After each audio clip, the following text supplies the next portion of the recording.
हुगली जिले के शिंगूर में आज देश के प्रधानमंत्री नरेंद्र मोदी ने एक प्रशासनिक कार्यक्रम और विशाल जनसभा को संबोधित किया। अपने भाषण में उन्होंने पश्चिम बंगाल के विकास, औद्योगिकरण और बुनियादी ढांचे के विस्तार पर विशेष जोर दिया। इस अवसर पर प्रधानमंत्री ने राज्य के लिए कई महत्वपूर्ण विकास परियोजनाओं का शिलान्यास और उद्घाटन भी किया। प्रधानमंत्री ने कहा कि बंगाल की औद्योगिक क्षमता और संपर्क व्यवस्था को और मजबूत करने के उद्देश्य से इन परियोजनाओं को लागू किया गया है। इनके अनुसार मजबूत बुनियादी ढांचा ही रोजगार सृजन और आर्थिक प्रगति की असली कुंजी है। आज के कार्यक्रम में प्रधानमंत्री ने करीब 830 करोड़ रुपए की लागत वाली कई परियोजनाओं का उद्घाटन और आधारशिला रखी। इनमें प्रमुख रूप से शामिल हैं बालागढ़ में आधुनिक पोर्ट गेट और इनलैंड वाटर ट्रांसपोर्ट टर्मिनल परियोजना, जिससे नदी मार्ग से माल ढुलाई और अधिक सुगम होगी। पर्यावरण अनुकूल इलेक्ट्रिक कैटामैरान सेवा की शुरुआत, जिसे नदी परिवहन के क्षेत्र में एक नई दिशा के रूप में देखा जा रहा है। जयराम बाटी बारो गोपीनाथपुर मैनापुर नई रेल लाइन परियोजना का उद्घाटन, जिससे बांकीड़ा और हुगली जिलों के बीच संपर्क व्यवस्था और बेहतर होगी।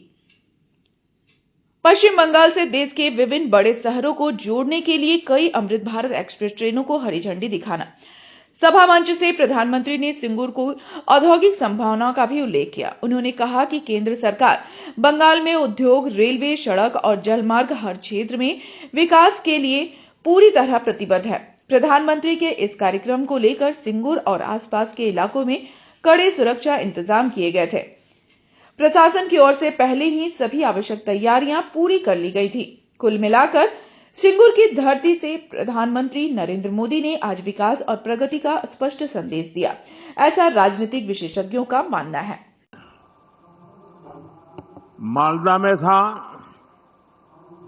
और आज यहां हुगली में आप सभी के बीच आने का सौभाग्य मिला है।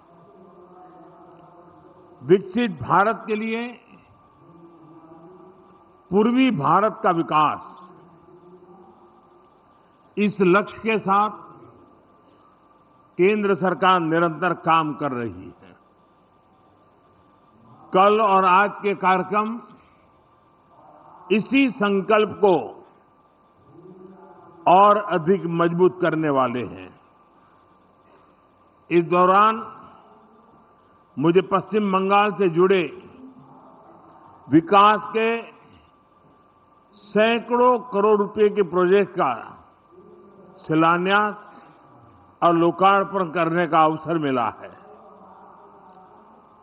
कल पश्चिम बंगाल से देश की पहली वंदे भारत स्लीपर ट्रेन प्रारंभ हुई है।